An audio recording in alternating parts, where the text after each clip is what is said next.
नमस्कार दोस्तों आज जो खबर निकल के आई है जिसके कारण, क्योंकि देखो मैं ये वीडियो रिकॉर्ड कर रहा हूँ लगभग 24 अगस्त को रात को, और खबर ये आ रही है कल यानी कि 25 अगस्त को। जी हाँ, 25 अगस्त को क्या होने वाला है, 25 अगस्त को ओएफएस ला रही है सरकार हिंदुस्तान कॉपर लिमिटेड का।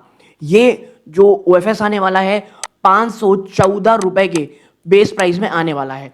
सरकार कितना स्टेक सेल कर रही है, अप टू 6%। याद रखिएगा, यहां अप टू 6% की बात की जा रही है।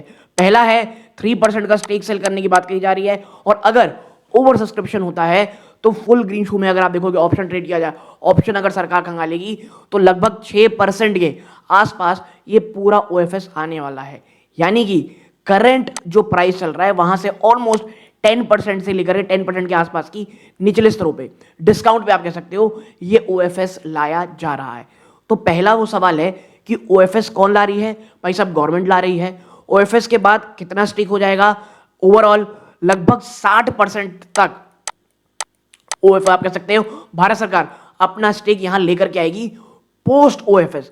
मैं ऐसा क्यों कह रहा हूं, 60% तक क्यों कह रहा हूं? क्योंकि ओएफएस को 6 अप टू 6% तक कहा जा रहा है।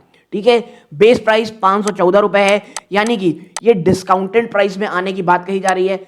इसके साथ साथ भारत सरकार ये जो पूरा का पूरा ओएफएस है वो उससे कितना रुपए कमा सकती है? देखिए, बात तो ये है कि भाई ऑलमोस्ट 500 से लेकर के 900 करोड़ के बीच का ये पूरा का पूरा ओएफएस आने वाला है। इस ओएफएस आने के बाद क्या होगा? ओएफएस आने के बाद होगी लिक्विडिटी। जो नंबर ऑफ ट्रेडेड शेयर्स हैं इस एक स्टॉक में वो बहुत ज्यादा बढ़ जाएंगे। इवन मेरे ख्याल से करोड़ शेयर आ जाएंगे, 2 से 3 करोड़ के आसपास के शेयर शायद आ सकती हैं। ठीक है, पब्लिक डोमेन में। देखो, सरकार ओएफएस क्यों लाती है? पहला, भाई साहब, नॉन, ये जो मैं आपको बताया ना 500 करोड़ से लेकर के थोड़ा ज्यादा के बीच में 500 और 900 करोड़ के बीच का जो अमाउंट है ये नॉन टैक्सेबल है। यानी नॉन टैक्सेबल रेवेन्यू भारत सरकार को मिलेगा जो इनके फिजिकल खर्चों में काम आएगा। और स्पेशली अभी मैं बता दूं जिस प्रकार के खर्चे हमको चाहिए, whether it defence, it's education, वो अपने आप में बहुत ज्यादा है। प्लस गवर्नमेंट ने कहा है कि इस फिजिकल ईयर में हम 80,000, जी हाँ 80,000 करोड़ रुपए का आपका टारगेट लिया गया है डिसइन्वेस्टमेंट का।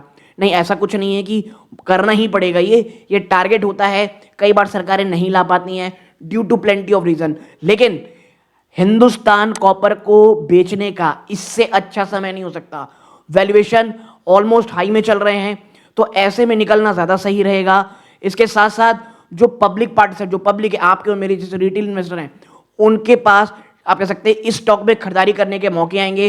मैं बता दूं आपको, हिंदुस्तान कॉपर यानी कि जो कॉपर है जिस प्रकार के उसके प्राइस चल रहे हैं इंटरनेशनल मार्केट में, इससे अच्छा समय मुझे नहीं लगता ओएफएस लाने का हो सकता था। इसके साथ साथ इस ओएफएस के बाद बता दूं, कल शायद आपको स्टॉक दबाव में देखने को मिले।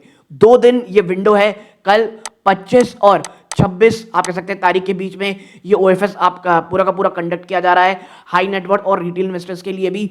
और हिंदुस्तान कॉपर के बाद ऐसा लग रहा है अन्य भी कई स्टॉक है। देखिए, सबसे बड़ा एक जो आप कह सकते हो जो तलवार नहीं कहना चाहिए, मतलब जो एंटिसिपेटेड है, क्योंकि ये तो हिंदुस्तान कॉपर हो गया। सबसे बड़ा नेक्स्ट नाम आता है आपका आईआरएफसी। कहा यह जा रहा है भाई साहब, इस स्टॉक में नजर है सबकी। एलआईसी में बहुत बड़ा स्टेक है। बहुत से पीएसयू ऐसे बैंक्स हैं जहां पर सरकार की होल्डिंग बहुत ज्यादा है, और कहा यह जा रहा है कि वहां पर भी स्टेक सेल आ सकता है। इंतजार है इस प्रकार के वैल्यूएशन का, और हिंदुस्तान कॉपर ने तो भाई साहब वैल्यूएशन दिया हुआ है। अब इसके साथ देखो, कंपनी के फंडामेंटल में कहीं कोई प्रॉब्लम नहीं है। हिंदुस्तान कॉपर अपने एक पीक में ट्रेड कर रहा है।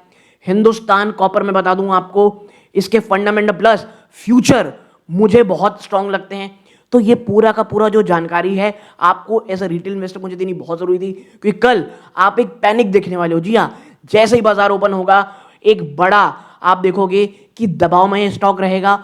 ऑलमोस्ट मैं बता दूं 514 रुपए का बेस प्राइस है, तो वहां तक तो एटलीस्ट जाता हुआ आपको हिंदुस्तान कॉपर जरूर दिखाई देगा।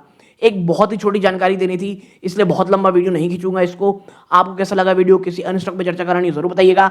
यहां तक जुड़े रहे बहुत बहुत धन्यवाद दोस्तों। हाँ, याद रखिएगा, इसके चक्कर के पैनिक में आते हुए अगर आपके पास आईआरएफसी हो गए, एलआईसी हो गए, इन प्रकार के स्टॉक्स हैं, प्लीज बहुत ज्यादा पैनिक मत होइएगा। ये एक रूटीन काम है जो सरकार कर रही है। ठीक है, एक पीक वैल्यूएशन में एक अच्छे पीसीयू स्टॉक को निकालना, ये सबसे अच्छी समझदारी होती है, क्योंकि भारत सरकार का भी यही काम है आने वाले समय में कि अपने स्टेक्स को ट्रिम करते हुए दिखाना है। ये सूर्यकांत है। जय हिंद।